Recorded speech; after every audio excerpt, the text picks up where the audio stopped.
In this week's video fishing forecast for New England, we've got the announcement of the first installment in the Fisherman magazine's Master Angler webinar series. Further info on those new striped bass circle hook regulation was going to effect on January 1st. Some really big cod and tog caught in Rhode Island water. The fishing news is sponsored by these fine partners. Hey there, Toby Lapinski for the New England edition of the Fisherman magazine with this week's web video fishing forecast for New England. Hopefully everyone had a good couple of days, maybe a long weekend with the holiday, heading into potentially another long weekend for you with the New Year's holiday coming this week. Of course, that means you've got to renew those fishing licenses if you plan to fish over the weekend. So, of course, hit that up before you head out onto the water. We'll have complete details next week, exactly where you got to go to get your licenses online, as well as reciprocity from different states. Take care of all of that for you. We'll have a full write-up at thefisherman.com coming to you, actually, probably by the first of the year, so you can take advantage of it right away. So be sure to check that out. But before I get into the reports this week, I just want to remind you to like this video. Of course, comment down below if anything I say catches your interest. Subscribe to the Fisherman Magazine's YouTube channel, and be sure to tap the bell so that you can get immediate notification when we post new content, which is just about every day lately. So you don't want to miss anything. You don't want to be last to the story, so be sure to hit it all up. All right. Before I actually get into the reports, got a couple of newsy items for you, which I'm sure are going to be of interest. First up, this coming Tuesday, January 5th, we've got the first installment of the Fisherman Magazine's Master Angler webinar series featuring Captain John Paduano. It's going to debut on Tuesday night at 7:30 p.m. It's a free seminar available for everyone right at thefisherman.com, open to the public. Don't have to sign up. Just head on over there. All the information, got a YouTube card up there right now for you. They'll go right to the page. Of course, the page is live right now, but the webinar does not kick off until 7:30 p.m. on Monday. Now, if you're unfamiliar with John, he's a New York licensed charter captain, seminar speaker, and outdoor writer specializing in light tackle angling for a wide variety of saltwater game fish. What he's really mostly well known for is the technique of snap jigging, which he has developed and perfected for inshore saltwater game fish, striped bass, fluke, sea bass, porgies. It works on cod, all sorts of different species. I use it off of my kayak. I even use this technique in the surf when I'm going for fluke and the likes. So definitely well worth checking out. John is a master at this tactic, and I'm sure you're going to enjoy it. So head on over there, and as we have more of these seminars coming up over the next couple of weeks and months, we'll be sure to announce them right here at thefisherman.com, as well as right here in my weekly videos. And then one more thing for you before we get into the reports this week. As of course I've talked about in past videos, written about it, we've had information at thefisherman.com. Regulations requiring non-offset inline circle hooks anytime an angler uses live or dead natural bait for striped bass become effective on January 1st. So that's this week. It goes into effect. There's no skirting the rules. There's no way around it. Honestly, I'm starting to get kind of sick of everybody trying to find ways around the rules, but nonetheless, that's, I guess, what we got to deal with. Honestly, half of you guys spent half as much time working on your angling skills as you do trying to find ways around the rules. You'd be amazed at what you would catch. But again, I digress. In any event, circle hook rules, regulations are in effect for 2021. Personally, I'm a big fan of circle hooks when they are applicable, when they make sense. But at the October meeting, the Atlantic Striped Bass Board, Management Board of the ASMFC, I feel really missed the mark, failed the angling public, and if nothing else, shows that they don't, as a collective group, have an understanding of the striped bass fishery of which they're tasked with managing. So head on over to thefisherman.com right now. Got the full editorial that I wrote up on the subject, appears in the January edition as my editor's log, posted at thefisherman.com. Talks about how we got here, what went down, and what we can do going forward. Now, while for the 21 season, it's locked, it's in stone, you're not getting around it. You got to follow the rules if you want to be a law-abiding citizen. The rest of you, you're on your own. For those of you who want to follow the rules for 21, it's in effect. However, it doesn't mean we're stuck with this forever. For 22 and going forward, there's a way that we can get this corrected. There's going to be public hearings over the next couple of months. They haven't officially been announced, but you don't have to wait for them. You can start contacting your local state reps for the ASMFC and voice your concerns, voice your opposition. Just do so in a coherent, intelligent manner. Don't just fly off the handle. Take some time, put some thought into this, and explain to them why you object to the rules, and offer alternate options, ways in which they could be implemented properly for ultimately the better of the striped bass in the end, which is the end goal of these regulations. It's something I believe the vast majority of us out there are in favor of. So again, head on over to thefisherman.com, give a look at my editorial, talks all about what's going on, how we got here, what you can do to change it going forward. And of course, if you got any questions, if you got any thoughts on the subject, be sure to drop them down below in the comments. Let me know. And as always, I will do my best to get right back to you to answer your questions or get you further information if you need it. Okay, there we go. Now we're going to move on into the reports.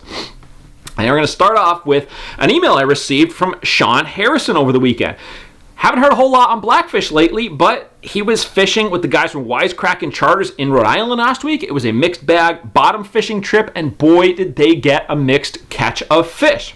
They had your usual expected catches right now, some good-sized cod, pollock, some really big cunner, and at one of the drops, it was the Tog hotspot. In about a half hour's time, they had 4 fish just shy of the 10-pound mark, an 11-pounder that was released by the angler, and an even 12-pounder that Sean caught and released after getting a couple of photos himself. First off, congrats on the awesome catches. Sean, thank you for releasing that big fish. I really commend you for doing that.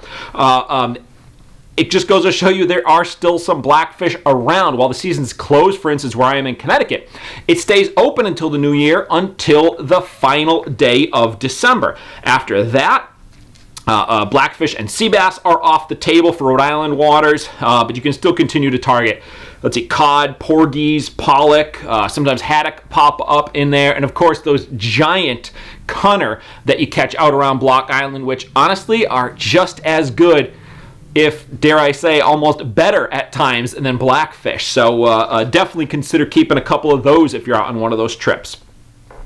And then staying in Rhode Island, Greg Taylor checked in once again this week. He reports continued success on a holdover striped bass in the Ocean State.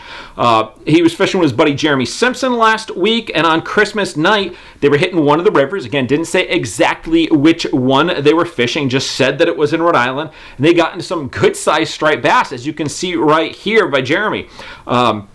Both guys had similarly sized fish, and once again, like last time he checked in, most of their success was on lighter jig heads, a quarter to most half-ounce size, and the zinger baits were extremely productive for them, just slow rolling them as deep as they could get them, nice, easy retrieve, and the bass were all over them. So congratulations on those catches, guys. Hopefully you're going to continue to stay on those fish, and if anyone else gets in on anything, be sure to hit me up via email.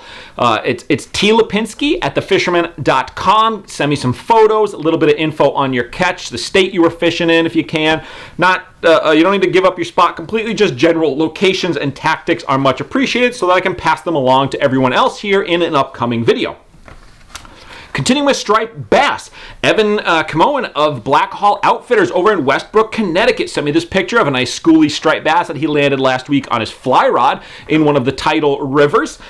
He's been doing better on the bigger fish at night, but plenty of small schoolies during the day. When he's been hitting those tidal rivers at night, same thing as what Greg and Sean have been using, quarter to half-ounce jig heads, soft plastic shad bodies. Evan really keeps mentioning he's been doing well on the hyperplastic dart spins. Those have been producing really well in the 4-inch size range. One of the trips that he and a couple of his buddies had last week, they had over 200 fish caught and released between them. So if you're going to be targeting those winter holdover fish, I highly suggest single hook offerings, jigs, and so on. And of course, bend the barbs down. These fish are for the most part, going to be shorts, non-keepers. So you want to be able to release them as quickly and as healthy as possible. Don't drag them up in the dirt. Don't let them roll around on the ground. Bounce them off the rocks.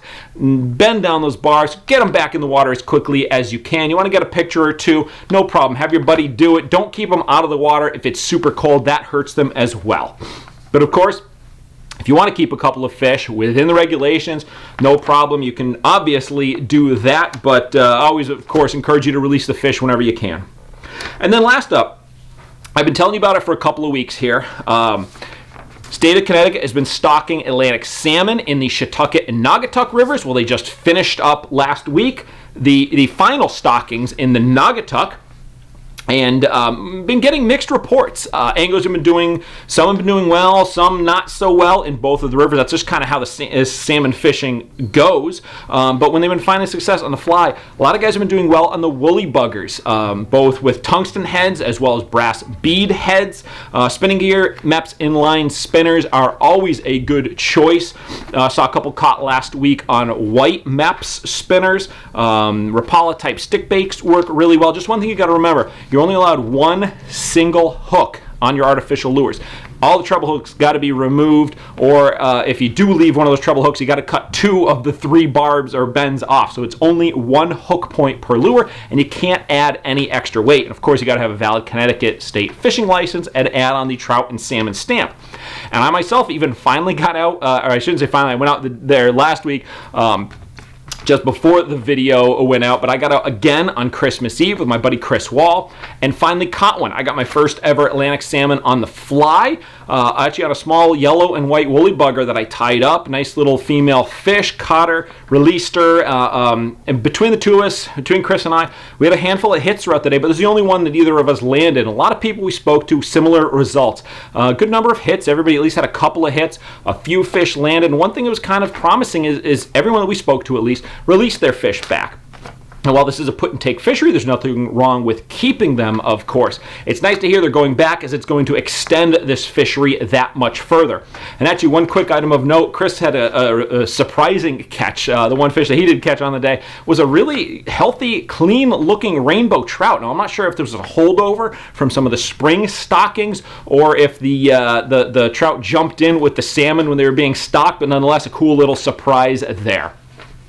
All right, well, there you have it. That's what we got going on this week. Hopefully, you're going to have an excellent new year. I wish a happy 2021 to everyone out there. And be sure to head on over to thefisherman.com if you plan to fish this weekend. Steigercraft boats, built by people who fish our waters. Serious anglers choose Steigercraft for their 40 years of boat building experience right here in the Northeast and Mid-Atlantic. Visit steigercraft.com for a dealer near you.